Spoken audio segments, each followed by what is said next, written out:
Hi, I'm Dawn Schuler, Soulful Business Coach and Corporate Trainer and Consultant. For 17 years, I've worked with hundreds of entrepreneurs, businesses, and organizations to help them be more successful, more productive, and to continue the passion and purpose that they started their business or career with in the first place. See, I believe you can have it all. You can have a business that feeds your soul and is successful. The key to that is to run your business like a business. That's why I decided to do the Love Your Business Deeply 15-day challenge, where every day I'll share one tip, idea, tool, or resource to really help you be the CEO of your business. So let's get started. Hi, this is Dawn with the next day in the Love Your Business Deeply challenge. We're on day 6, and today's topic is get a life. And I'm smiling because it sounds kind of funny, right? This entire challenge is about getting you to run your business like a business, because so many entrepreneurs and small business owners don't. They just want to do their thing. They don't necessarily want to run their business like a business because that's either boring or they don't feel cut out for it. They really want to focus on just their passion. They don't want to have to do all this other stuff. But yet doing that other stuff is going to put a strong foundation and allow them to do more and more of what they love and their passion and all of that, and do it more successfully and be more at peace, perhaps. And that's where today's topic comes in. And I have to tell you, in perfectly full disclosure, this is probably the area that I fall down in on the most. And it is about that whole not letting your business take so much of you that then there's no life. So so while that seems like, well, wait a minute, if we're supposed to be running our business like a business, but now you're saying run your life like your life, yeah, because we can work so much, we can just get absorbed into our businesses, and sometimes that's a great thing. Like, we love that. We love the work we do. It's awesome. It's fun. Oh, we get so energized by it, and we can get a little lost in it. I've met dozens, hundreds probably, of small business owners and entrepreneurs, and some of them, they don't have much out of their business life. You know, if you were to ask them, well, what hobbies do you have? They'd probably kind of stare at you with this blank look, like, hobbies? I don't know what that is. And that's not good.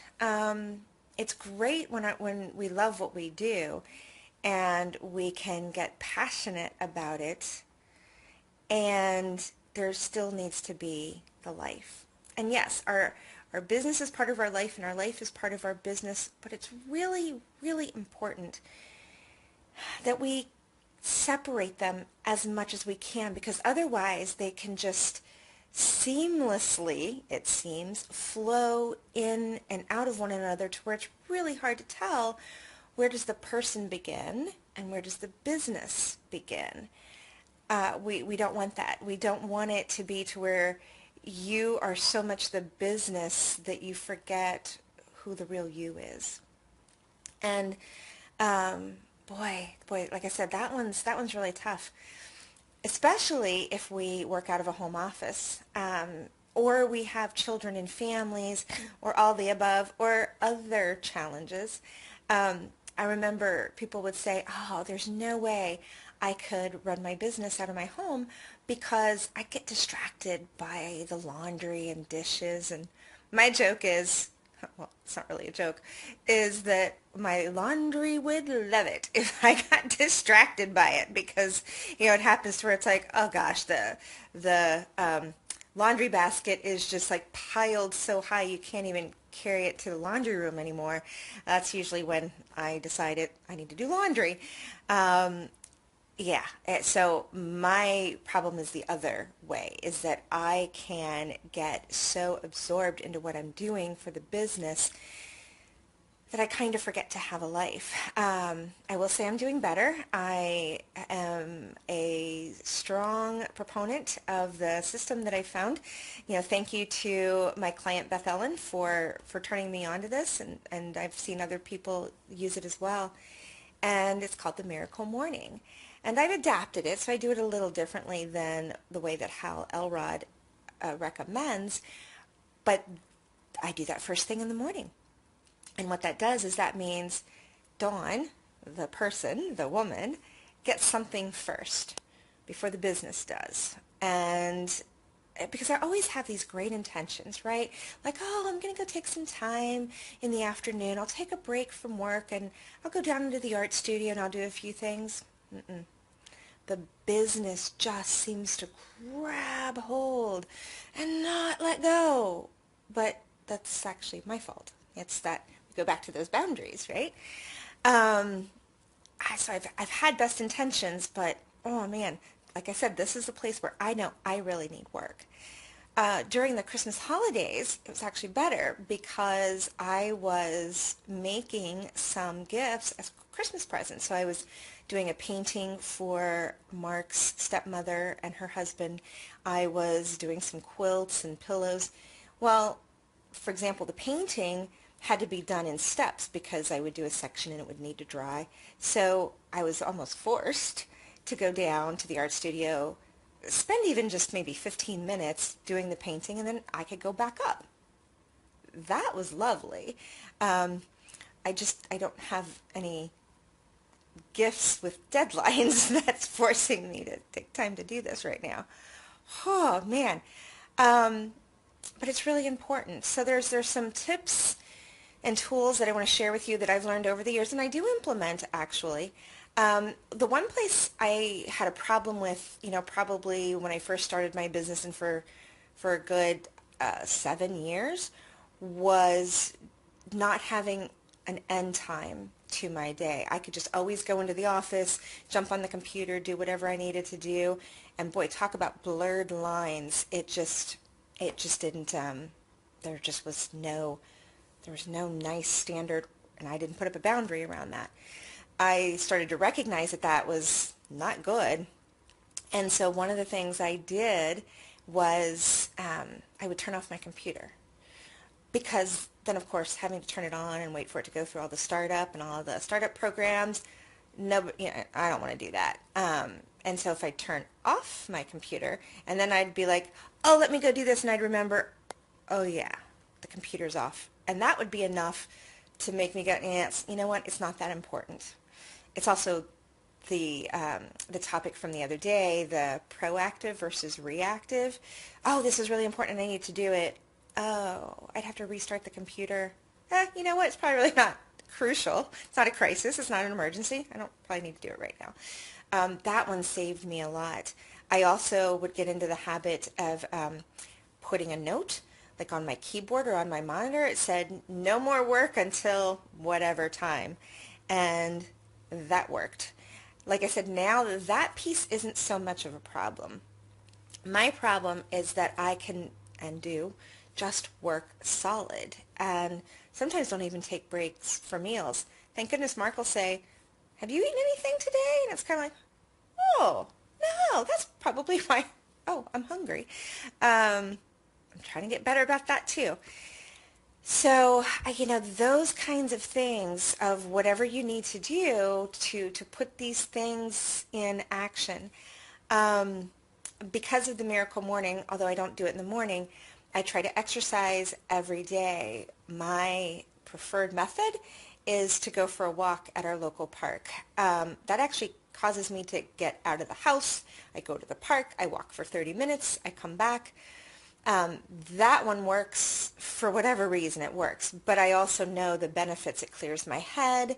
I get great ideas sometimes. I've even gone for a walk before I've done these challenges, and then I kind of rehearse it in my head, and so that works really well. So I can see the benefits of doing that, so that, again, that works pretty easily for me. What I really want to work on for myself and what I'm really sharing with you because I think this is good for you or those of you who, have that problem of you can just hunker down and work all the time, and then you look up and you go, I don't know what I do for fun. I don't know what my hobbies are. Uh, you don't want to get to that point. Oh, and by the way, watching TV and Netflix are not hobbies. Those don't count. Playing solitaire is not a hobby. That's not something just for you. You actually have to find something else that is for you. One of the things I've started doing this year that's been a really big help is I have my daily checklist. And one of the items on there is something just for me. I think over the month that I've been doing this, I might have checked that off 3 times. So not horrible, but not as good as I want it to be. But the tool that I created that I'm sharing with you, and I will put the link in order for you to download it in the description after the live is over, is what I'm calling the Get a Life menu. And it's broken up into different times. So there's 5-minute, 15-minute, 30-minute, an hour, half a day, a whole day, and weekend. And the idea is that you write in there what different 5-minute activities you could do, different 15-minute activities, 30 minutes, etc. And then the ideal way to use this is that you would look at your menu every day, preferably at the beginning of the day, and decide which menu items you're going to choose from and when you're going to do it. Set an alarm and then do them. That would be the most ideal use of that. And honestly, I'm going to do that too, because I can see having a list right there in front of me of all the different things I like to do and I love to do, and then just be able to pick and choose. You know what? That I think is really going to help me. So your challenge, if like me, you have an issue with losing the person in the business, is to do what you can to do something for you, to rediscover yourself, to live a life worth living. I can't say enough about that. Because yes, we love our businesses, and they do things for us, like allow us to utilize our zone of genius and put food on the table and a roof over our heads and all these good things. But we are important too. So one important aspect of running your business like a business is to run your life like a life. So I would love to hear definitely from you what this means to you, what ahas you're having, where you honor yourself and pour into yourself so that you're not always pouring yourself into the business. So you see that? You want to pour things in here so that then there's something there to be able to pour into your business. All right, thank you so much for watching, those of you who watched live as well as those of you who are watching the recording. And here is to running your business like a business, loving your business deeply, and the flip side of that, of loving yourself deeply and running your life like a life, especially one worth living. All right, catch you tomorrow. Take care. Bye-bye. If any of what I've shared here resonates with you and you want to chat about your business, let's have that no obligation conversation to see if there's something there. It may be just what you need to have the business of your dreams.